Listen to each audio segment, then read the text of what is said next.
رب اشرح لي صدري ويسر لي امري واحلل عقدة من لساني يفقهوا قولي رب زدنی علما رب زدنی علما رب زدنی علما۔ قصہ حضرت انس بن نضر رضی اللہ تعالیٰ عنہ کی شہادت کا۔ حضرت انس بن نضر رضی اللہ تعالیٰ عنہ ایک صحابی تھے جو بدر کی لڑائی میں شریک نہیں ہو سکے تھے۔ ان کو اس چیز کا صدمہ تھا، اس پر اپنے نفس کو ملامت کرتے رہے کہ اسلام کی پہلی عظیم الشان لڑائی اور تو اس میں شریک نہ ہو سکا۔ اس کی تمنا تھی کہ کوئی دوسری لڑائی ہو تو وہ حوصلے پورے کروں۔ اتفاق سے احد کی لڑائی پیش آ گئی جس میں یہ بڑی بہادری اور دلیری سے شریک ہوئے۔ احد کی لڑائی میں اول تو مسلمانوں کو فتح ہوئی، مگر آخر میں ایک غلطی کی وجہ سے مسلمانوں کو شکست ہوئی۔ وہ غلطی یہ تھی کہ آپ صلی اللہ علیہ وسلم نے کچھ آدمیوں کو ایک خاص جگہ پر مقرر فرمایا تھا کہ تم لوگ اتنے میں نہ کہو اس جگہ سے نہ ہٹنا، کہ وہاں سے دشمن کے حملہ کرنے کا اندیشہ تھا۔ جب مسلمانوں کو شروع میں فتح ہوئی تو کافروں کو بھاگتا ہوا دیکھ کر یہ لوگ بھی اپنی جگہ سے یہ سمجھ کر ہٹ گئے کہ اب جنگ ختم ہو چکی، اس لیے بھاگتے ہوئے کافروں کا پیچھا کیا جائے اور غنیمت کا مال حاصل کیا جائے۔ اس جماعت کے سردار نے منع بھی کیا کہ آپ صلی اللہ علیہ وسلم کی ممانعت تھی تو یہاں سے نہ ہٹو، مگر ان لوگوں نے یہ سمجھ کر کہ آپ صلی اللہ علیہ وسلم کا ارشاد صرف لڑائی کے وقت کے واسطے تھا، وہاں سے ہٹ کر میدان میں پہنچ گئے۔ بھاگتے ہوئے کافروں نے اس جگہ کو خالی دیکھ کر اس طرف سے آ کر حملہ کر دیا۔ مسلمان بے فکر تھے، اس اچانک بے خبری کے حملے سے مغلوب ہو گئے اور دونوں طرف سے کافروں کے بیچ میں آ گئے، جس کی وجہ سے ادھر ادھر پریشان بھاگ رہے تھے۔ حضرت انس رضی اللہ تعالیٰ عنہ نے دیکھا کہ سامنے سے ایک دوسرے صحابی حضرت سعد بن معاذ رضی اللہ تعالیٰ عنہ آ رہے ہیں۔ ان سے کہا کہ اے سعد، کہاں جا رہے ہو؟ خدا کی قسم جنت کی خوشبو احد کے پہاڑ سے آ رہی ہے۔ یہ کہہ کر تلوار سے تو ہاتھ میں تھی ہی کافروں کے ہجوم میں گھس گئے اور اتنے شہید نہیں ہو گئے، واپس نہیں آئے۔ شہادت کے بعد ان کے بدن کو دیکھا تو چھلنی ہو گیا تھا۔ 80 سے زیادہ زخم تیر اور تلوار کے بدن پر تھے۔ ان کی بہن نے انگلیوں کے پوروں سے ان کو پہچانا۔ فائدہ: جو لوگ اخلاص اور سچی طلب کے ساتھ اللہ تعالیٰ کے کام میں لگ جاتے ہیں، ان کو دنیا ہی میں جنت کا مزہ آنے لگتا ہے۔ یہ حضرت انس رضی اللہ تعالیٰ عنہ زندگی ہی میں جنت کی خوشبو سونگھ رہے تھے۔ اگر اخلاص آدمی میں ہو جائے تو دنیا میں بھی جنت کا مزہ آنے لگتا ہے۔ اندھیرا چھا جانے کے وقت حضرت انس رضی اللہ تعالیٰ عنہ کی نصیحت۔ نضر بن عبداللہ رضی اللہ تعالیٰ عنہ کہتے ہیں کہ حضرت انس رضی اللہ تعالیٰ عنہ کی زندگی میں ایک مرتبہ دن میں اندھیرا چھا گیا۔ میں حضرت انس رضی اللہ تعالیٰ عنہ کی خدمت میں حاضر ہوا اور عرض کیا کہ حضور صلی اللہ علیہ وسلم کے زمانے میں بھی اس قسم کی چیزیں پیش آتی تھی؟ انہوں نے فرمایا، خدا کی پناہ، آپ صلی اللہ علیہ وسلم کے زمانے میں تو ذرا سی ہوا تیز ہو جاتی تھی تو ہم لوگ قیامت کے آ جانے کے خوف سے مسجدوں میں دوڑ جاتے تھے۔ ایک دوسرے صحابی ابو درداء رضی اللہ تعالیٰ عنہ فرماتے ہیں کہ آپ صلی اللہ علیہ وسلم کا معمول تھا کہ جب آندھی چلتی تو آپ صلی اللہ علیہ وسلم گھبرائے ہوئے مسجد میں تشریف لے جاتے۔ فائدہ: آج کسی بڑے سے بڑے حادثہ، مصیبت، بلائیں بھی مسجد کسی کو یاد آتی ہے؟ عوام کو چھوڑ کر خواص میں بھی اس کا اہتمام کچھ پایا جاتا ہے؟ آپ خود ہی اس کا جواب اپنے دل میں سوچیں۔ سورج گرہن میں آپ صلی اللہ علیہ وسلم کا طرز عمل۔ آپ صلی اللہ علیہ وسلم کے زمانے میں سورج گرہن ہو گیا۔ صحابہ رضی اللہ تعالیٰ عنہ کو فکر ہوئی کہ اس موقع پر آپ صلی اللہ علیہ وسلم کیا عمل فرمائیں گے، اس کی تحقیق کی جائے۔ جو حضرات اپنے اپنے کام میں مشغول تھے چھوڑ کر دوڑے ہوئے آئے۔ نوعمر لڑکے جو تیر اندازی کی مشق کر رہے تھے ان کو چھوڑ کر لپکے ہوئے آئے تاکہ یہ دیکھیں کہ آپ صلی اللہ علیہ وسلم اس وقت کیا کریں گے۔ آپ صلی اللہ علیہ وسلم نے 2 رکعت کسوف کی نماز پڑھی جو اتنی لمبی تھی کہ لوگ غش کھا کر گرنے لگے۔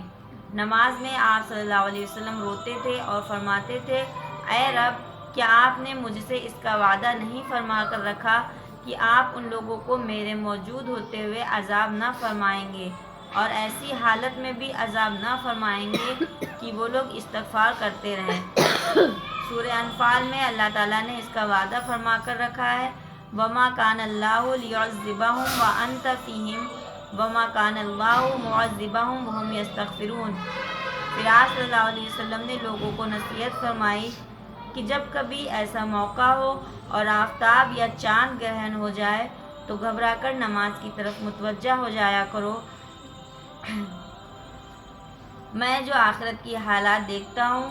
اگر تم کو معلوم ہو جائیں تو ہنسنا کم کر دو اور رونے کی کثرت کر دو۔ جب کبھی ایسی حالت پیش آئے تو نماز پڑھو، دعا مانگو، صدقہ کرو۔ آج ہم نے سب سے پہلے تو حضرت انس رضی اللہ تعالیٰ عنہ کا واقعہ سنا۔ اس میں حضرت انس بن نضر رضی اللہ تعالیٰ عنہ کا واقعہ تھا کہ جب سب سے پہلے غزوہ بدر کی لڑائی ہوئی تھی وہ اس میں شریک نہیں ہو پائے تھے، تو ان کو ملال اسی بات کا تھا کہ ہم گئے نہیں۔ پھر احد کی جب لڑائی ہوئی تو وہ اس میں شریک ہوئے۔ احد کی لڑائی میں مسلمان جیت گئے تھے سب سے پہلے، لیکن صرف ان کی ایک چھوٹی سی غلطی کی وجہ سے وہ ہار گئے۔ چھوٹی سی غلطی کیا تھی کہ آپ صلی اللہ علیہ وسلم نے ان کو جس طریقے سے بتایا تھا کہ یہاں پہ کھڑے رہنا، ہٹنا نہیں، تو جب وہ لوگ جیتے انہیں لگا ہم جیت گئے ہیں، تو اتنے وہ خوش ہو گئے کہ وہ اپنی جگہ سے ہٹنے لگے۔ پھر جو وہاں اس وقت جو وہاں کے امیر تھے انہوں نے کہا کہ ہٹو نہیں، آپ صلی اللہ علیہ وسلم نے منع کیا ہے، لیکن انہوں نے کہا ہم جیت چکے ہیں، آپ کا مقصد صرف لڑائی تک ٹھہرنے کا تھا، اب تو لڑائی ختم ہو چکی، تو وہاں سے ہٹ گئے، بات نہیں مانی۔ اور جیسے وہ لوگ وہاں سے ہٹے پیچھے سے کافروں نے حملہ کر دیا جس سے کہ وہ ہار گئے۔ پھر حضرت سعد بن معاذ رضی اللہ تعالیٰ عنہ وہ تھے، جب انہوں نے دیکھا کہ مسلمان ہار رہے ہیں تو اس وقت انہوں نے جب کافروں کا ہجوم دیکھا، ان کے ہاتھ میں صرف تلوار تھی، لیکن اس کے باوجود وہ تنہا جو ہے کافروں کے ہجوم میں جا کے بھڑ گئے، اور جب تک وہاں کوئی شہید نہ ہو گیا اس وقت تک، جب خود بھی نہ شہید ہو گئے اس وقت تک وہاں سے واپس نہیں آئے۔ جب وہ آئے واپس، جب ان کو لایا گیا، جب وہ شہید ہوئے تو ان کے شریر پر 80 سے زیادہ زخم تھے، پورا شریر چھلنی تھا، صرف انگلی کے پوروں سے ان کو پہچانا گیا تھا کہ یہ کون ہے، کہ اللہ کے راستے میں نکلے ہیں اس کے لیے ہیں۔ تو ان کو جب ان سے کہا کہ تم کہاں جا رہے ہو، تو انہوں نے کہا تھا کہ احد کے پہاڑ سے ہمیں خوشبو آ رہی ہے جنت کی، کہ انہیں پہلے ہی یہ چیز محسوس ہونے لگی تھی۔ ایسے دوسری حکایت جو پڑھی اس میں بھی تھا کہ جب آپ صلی اللہ علیہ وسلم کے زمانے میں اندھیرا چھا جاتا تھا تو لوگ مسجد کی طرف دوڑ جاتے تھے کہ آخر کیا ہونے والا، کہ قیامت تو نہیں آ جائے گی، تیز ہوا چلتی، آندھی چلتی، تب بھی سب مسجدوں میں دوڑ جاتے تھے کہ دعا مانگنے لگتے تھے کہ کہیں آندھی آئے، کیا پتہ اس سے اللہ تعالیٰ عذاب آ جائے، قیامت آ جائے۔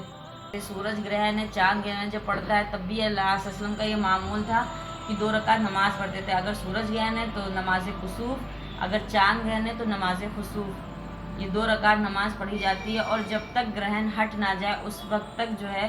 استغفار کی تسبیح پڑھتے رہنا چاہیے۔ جتنی ہو سکے 2 رکعت نماز کے بعد اپنی جگہ سے ہٹو نہیں، ہٹنے کے بعد وہاں بیٹھے بیٹھے دعا کرو، جتنی دعا ہو سکے اتنی دعا کرو، اور جو ہے استغفار جتنا ہو سکے اتنا استغفار کرو، کیونکہ آپ صلی اللہ علیہ وسلم نے اتنی لمبی 2 رکعتیں کری تھی کہ لوگ بے ہوشی کی وجہ سے گر رہے تھے، اور آپ صلی اللہ علیہ وسلم اتنا زیادہ روتے تھے کہ اللہ تعالیٰ کی یہ قیامت نہ آ جائے، اور آپ کا وعدہ ہے کہ جب تک میں امت میں رہوں گا تب تک عذاب نہیں آئے گا، اور جو بندے استغفار کرتے ہیں اللہ تعالیٰ ان پر بھی عذاب نہیں آنے دیں گے۔ تو اللہ تعالیٰ آپ صلی اللہ علیہ وسلم نے فرمایا کہ جو میں قیامت کا منظر دیکھتا ہوں اگر تمہیں پتہ چل جائے تو تم لوگ ہنسنا کم کر دو گے، ہنسو گے نہیں، اتنا رونا آئے گا اس کو سوچ سوچ کر۔ آج ہم جو بات کریں گے، میری بات وہی ہے کہ اتنا سب کچھ جاننے کے بعد پڑھنے کا کہ آپ صلی اللہ علیہ وسلم تھوڑی تھوڑی آپ کے حضرات میں اس زمانے میں جو ہر ایک چھوٹی چھوٹی مشکل میں بھی لوگ مسجد میں جاتے تھے، ایک چھوٹی چھوٹی آپ صلی اللہ علیہ وسلم کے طریقے کو اپناتے تھے کہ سنت ادا کرتے تھے، اور ہم لوگ کیا ہے بڑا تو چھوڑ دو، چھوٹا ہی نہیں اپناتے ہیں۔ چھوٹا بسم اللہ جو سب سے چھوٹی چیز ہے، سب سے چھوٹا ہے۔ آپ کی تسمیہ کیا ہے، یعنی بسم اللہ الرحمن الرحیم، یہ کیا ہے، اس کی حکمت کیا ہے، اس کا حکم کیا ہے، اللہ تعالیٰ نے اس کو کب نازل کیا، اور اس کی حکمت کیا ہے، اللہ تعالیٰ نے اس کا حکم ہمیں کیوں دیا پڑھنے کا۔ تو تسمیہ یعنی بسم اللہ الرحمن الرحیم یہ قرآن کریم کا جز ہے یا نہیں ہے؟ تو بسم اللہ الرحمن الرحیم یہ سورہ نمل کی آیت ہے، سورہ نمل میں بسم اللہ الرحمن الرحیم پوری طریقے سے آیا ہے۔ جب حضرت سلیمان علیہ السلام نے سبا کو خط لکھا تھا اس وقت آپ نے اپنے خط کی شروعات بسم اللہ الرحمن الرحیم سے کی تھی، اور سورہ نمل میں حضرت سلیمان علیہ السلام کا پورا واقعہ ہے، تو اس میں بسم اللہ کا ذکر ہے۔ تو یہ بسم اللہ جو ہے وہ قرآن میں سورہ نمل کا جز یعنی حصہ ہے، اور باقی صرف سورہ توبہ کو چھوڑ کر کے ہر ایک سورت سے پہلے بسم اللہ لکھی اور پڑھی جاتی ہے۔ اب بہت لوگ ہیں اس بات پر اختلاف کرتے ہیں کہ بسم اللہ جو ہے وہ سورہ فاتحہ اور دوسری صورتوں کا حصہ ہے یا نہیں ہے۔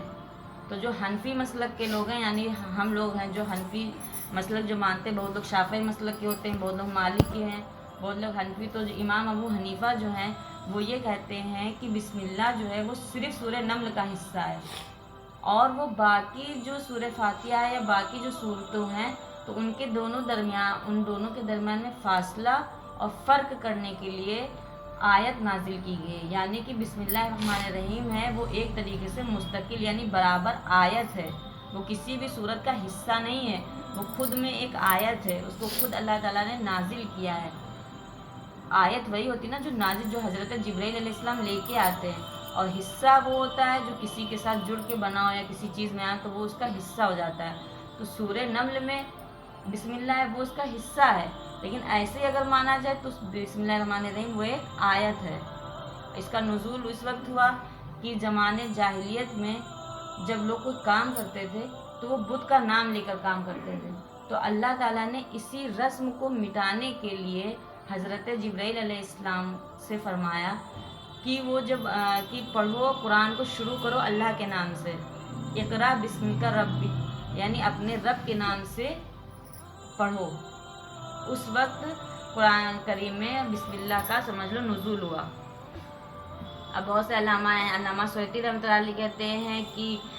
بسم اللہ الرحمن الرحیم جو قرآن کریم کا ہی حصہ نہیں، اس کی خصوصیات نہیں، بلکہ پہلے شروعات سے ہی جو آسمانی کتابیں رہی ہیں ان میں بھی اللہ کے نام سے شروع کیا جاتا تھا۔ اس کے علاوہ دوسرے جو علماء ہیں وہ کہتے ہیں کہ جو ہے بسم اللہ الرحمن الرحیم وہ قرآن کریم اور امت محمدیہ کی خصوصیت ہے۔ یہ بات تو مانی جاتی ہے کہ جو پہلے کی کتابیں جیسے تورات، زبور، انجیل، یہ ساری کتابیں جو نازل ہوئی ہیں وہ سب شروع تو اللہ کے نام سے کی گئی ہیں، لیکن بسم اللہ الرحمن الرحیم یہ قرآن کریم کی خصوصیت ہے۔ اس کے علاوہ کسی اور بھی کتاب میں بسم اللہ سے کوئی بھی چیز نہیں شروع کی گئی، یہاں تک کہ آپ صلی اللہ علیہ وسلم بھی جب شروعات میں کوئی چیز لکھتے تھے یا پڑھتے تھے تو بسم کا اللہم لکھتے تھے، کیونکہ اس وقت بسم اللہ الرحمن الرحیم کا نزول نہیں ہوا تھا، تو آپ صلی اللہ علیہ وسلم لکھتے تھے بسم کا اللہم، اسی کو پڑھتے تھے، اسی کو لکھتے تھے، یعنی اے میرے رب آپ کے نام سے، ایسے اس کا مطلب بھی وہی ہوا۔ پھر جب بسم اللہ الرحمن الرحیم کا نزول ہوا تو آپ صلی اللہ علیہ وسلم نے اس کو اختیار کر لیا اور یہ سنت جاری ہو گئی، اور 12 بار احادیث میں، قرآن میں، ہر جگہ پہ بسم اللہ کو پڑھنے کی ہدایت دی گئی ہے، کہ جب آپ ایک حدیث میں آتا ہے کہ آپ صلی اللہ علیہ وسلم نے فرمایا کہ ہر وہ کام جو کہ بسم اللہ سے نہ شروع کیا جائے وہ بے برکت ہوتا ہے، ہر کام کو بسم اللہ سے شروع کرو۔ ایک حدیث میں آتا ہے کہ دروازہ کو بند کرو تو بسم اللہ کہو، اس کو کھولو تو بسم اللہ کہو، ڈھکن ڈھکو تو بسم اللہ کہو، بتی گل کرو تو بسم اللہ کرو، حتیٰ کہ کھانے پینے اٹھنے بیٹھنے ہر کام میں بسم اللہ کی ہدایت دی گئی ہے۔ اب اگر یہ سوال ہے کہ بسم اللہ الرحمن الرحیم کی حکمت کیا ہے، یہ ہمیں کیوں کہا گیا ہے، کیوں اس کا حکم دیا گیا، تو بسم اللہ کی حکمت یہی ہے کہ اسلام نے بسم اللہ کی ہدایت دے کر کے انسان کو اللہ تعالیٰ، انسان کی زندگی کا جو رخ ہے اس کو اللہ تعالیٰ کی طرف پھیر دیا، یعنی کہ جب ہم بسم اللہ کہتے ہیں تو گویا کہ اس بات کا اقرار کرتے ہیں کہ اللہ تعالیٰ کی ذات کے علاوہ کوئی ایسا نہیں جو ہماری مدد کر سکے یا ہمیں ہماری مدد کر سکے، کوئی ایسا نہیں ہے۔ اور بسم اللہ کہنے سے جو بھی شخص کہتا ہے تو اس کے اللہ تعالیٰ نے اس میں یہ چیز رکھی کہ ہر ایک اس کا عمل، اس کی معاشی زندگی، اس کی دنیاوی آخرت زندگی اس کی عبادت بن جاتی، جو کچھ بھی وہ کام کرتا ہے وہ اس کا عبادت میں لکھ لیا جاتا ہے۔ اب اگر غور کرو تو یہ کتنا چھوٹا عمل ہے، نہ اس میں کوئی وقت خرچ ہوتا ہے نہ کوئی محنت لگتی، صرف منہ سے کہنا ہے بسم اللہ، اور کہنے کے بعد وہ کام سمجھ لو ہمارا عبادت ہو جاتا ہے، اللہ تعالیٰ اس کو عبادت، اس کی نیکی لکھ لی جاتی ہے۔ اب یہی ہے کہ بھائی ایک مسلمان ہے اور ایک کافر ہے، دونوں کھاتے پیتے ہیں، کافر بھی کھاتا ہے مسلمان بھی کھاتا ہے، لیکن مسلمان جب کھاتا ہے اور کھانے سے پہلے جو بسم اللہ کہتا ہے تو گویا کہ وہ اس بات کا اقرار کر لیتا ہے کہ یہ جو لقمہ ہم کھا رہے ہیں یہ زمین سے پیدا ہونے سے لے کر کے آسمان، زمین، ہوا، فضا، اور جتنی بھی طاقتیں ہیں جو لگی اس میں، اور اس کے علاوہ جتنے لاکھوں لوگوں کی محنت لگی، اس کو بہت سے لوگوں نے اس کو مل کر تیار کیا، اتنا سب کچھ ہونے کے بعد یہ لقمہ ہمارے پاس آیا ہے کھانے کے لیے، تو یہ ہمارے اندر تو اتنی طاقت تھی نہیں اس کو زمین سے پیدا کرے، کہاں یہ ہوا ہوگا، کہاں سے یہ ہمارے پاس آیا ہے، کتنے لوگوں کی محنت لگی، اس کے بعد ہمیں یہ مل رہا ہے۔ تو ہم اللہ کا شکر ہی تو ادا کر رہے ہیں، اس بات کی تسلیم ہی تو کر رہے ہیں کہ یہ صرف اللہ تعالیٰ کی ہی ذات ہے، اسی کی منشا ہے، اسی کی مدد ہے کہ ہمیں یہ لقمہ یا یہ گھونٹ ہمیں مل رہا ہے۔ اسی طریقے سے مطلب کافر بھی سوتا ہے، جاگتا ہے، اٹھتا بیٹھتا ہے، ہم لوگ بھی اگر سونے سے پہلے بسم اللہ، اٹھنے سے پہلے بسم اللہ کر لیں تو گویا کہ مطلب ہمارا اور اللہ تعالیٰ کا ایک رشتہ بن جاتا ہے، ایک رشتے کی ہم لوگ اقرار کرتے ہیں کہ ہمارے اور ہمارے خدا کے درمیان ایک رشتہ ہے، اور اس کو کرنے کے بعد جو بھی ہمارا اس دن کا جو معاشی کام رہتا ہے، جو کچھ بھی ہمارا کام رہتا ہے، جو ہماری حرکات رہتی ہیں، وہ سب عبادت بن جاتی ہیں۔ کتنی بڑی بات ہے کہ اس کو بھی اللہ تعالیٰ عبادت لے، صرف کیا کہنا ہے؟ بسم اللہ کہنا ہے، اپنا کوئی بھی کام کرنا ہے بسم اللہ کہنا ہے، اتنی چھوٹی سی چیز ہے، نہ اس میں محنت ہے، نہ اس میں وقت ہے، صرف زبان کا پلٹنا ہے بس، اور کچھ نہیں ہے، نہ اس میں ہاتھ پیر کچھ نہیں ہے۔ اسی طریقے سے کوئی بھی گاڑی مہیا سواری پر سوار ہوتے ہیں بسم اللہ کہتے ہیں، تو اس وقت بھی گویا کہ ہم لوگ اسی چیز کو تسلیم اقرار کرتے ہیں کہ اللہ تعالیٰ کا شکر ہے کہ یہ گاڑی کو ہماری مدد کے لیے اللہ تعالیٰ نے اس لائق بنانا کہ بھائی یہ گاڑی پتہ نہیں کہاں کی لکڑی ہو، کہاں کا لوہا ہو، کہاں کی دھات ہو، کہاں کن کن لوگوں نے کام کیا ہو اس پر، کن کن لوگوں نے چلایا ہے، کیسے کیسے بنایا ہے، ہماری ایک ہی بس کی بات تو ہے نہیں، کتنے لوگ ملے، پھر چند پیسے خرچ کیے اور وہ گاڑی ہم اس کو کام میں لے سکتے ہیں، اس سے ہم کام کر سکتے ہیں، کام میں لے سکتے ہیں، آ جا سکتے ہیں اس سے۔ اب یہاں بات آتی پیسے کی، تو پیسہ بھی کمانا وہ بھی تو اللہ تعالیٰ نے ذریعہ ہی تو بنایا ہے بھائی، کہ ہم یہ کام کریں گے تو اس سے ہمیں پیسہ حاصل ہوگا، حلال و حرام اس میں بھی اللہ تعالیٰ نے رکھا، تو وہ بھی تو اللہ تعالیٰ ہی کی قدرت ہے کہ اللہ تعالیٰ نے اتنا کام ہمیں دیا کہ ہم پیسہ کما سکتے ہیں۔ تو اگر دیکھا جائے تو یہ بات کہنا بالکل بھی غلط نہیں ہے کہ بسم اللہ ایک ایسا نسخہ اکسیر ہے کہ جو تانبے سے سونا نہیں بلکہ خاک سے سونا نکالتا ہے، یعنی اگر ہم لوگ بسم اللہ پڑھ لیں تو یہ اتنا بڑا نسخہ ہے کہ تانبے سے سونا نہیں بنتا، اس سے خاک سے سونا بن جاتا ہے۔ اگر ہم خاک کو لے کر بھی بسم اللہ کہیں گے تو وہ بھی انشاءاللہ اگر اللہ تعالیٰ چاہے گا تو وہ بھی سونا بن جائے گی، ہے کہ نہیں؟ حدیث میں کتنی بڑی بات ہے کہ اگر ہم کوئی بھی کام کرو اگر بسم اللہ نہ پڑھو تو وہ بے برکت ہے۔ اب اللہ تعالیٰ کی حکمت ہی تو ہے بھائی کہ بسم اللہ الرحمن الرحیم میں اللہ تعالیٰ کی دو صفت آتی ہیں، رحمان اور رحیم، اور دونوں صفت اس کی رحمت سے ہی مستدل ہیں، یعنی اس کی رحمت سے ہی جڑی ہوئی ہیں۔ بھائی اللہ تعالیٰ ہی کی رحمت ہے کہ اس نے دنیا بنائی، فضا بنائی، ہوا بنایا، کھانا بنایا، گاڑی بنایا، ہم کو بنایا، سب کو بنایا، زمین و آسمان بنائے، اسی کی رحمت ہے، اور پھر اس کے بعد اس میں اللہ تعالیٰ نے اتنا سب کچھ رکھا، ورنہ اللہ تعالیٰ کو تو ان سب چیزوں کی ضرورت تھی ہی نہیں، وہ کیوں بناتا؟ وہ خود ہی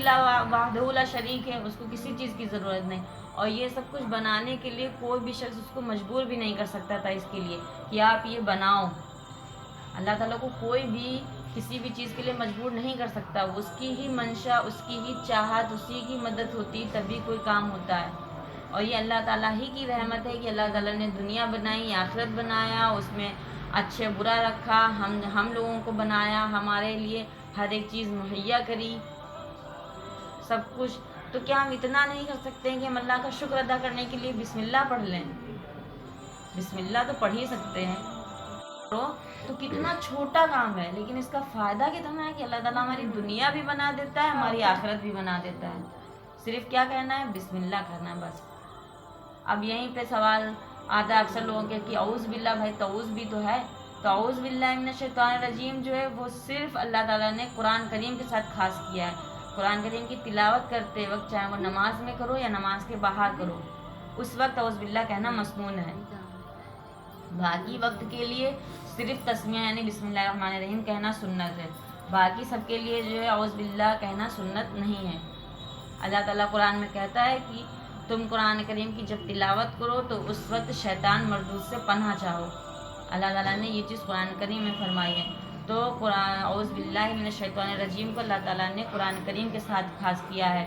اور بسم اللہ ہمارے ہر ایک کام کے لیے مسنون ہے. ہم کوئی بھی کام کریں بس صرف وہ کام جو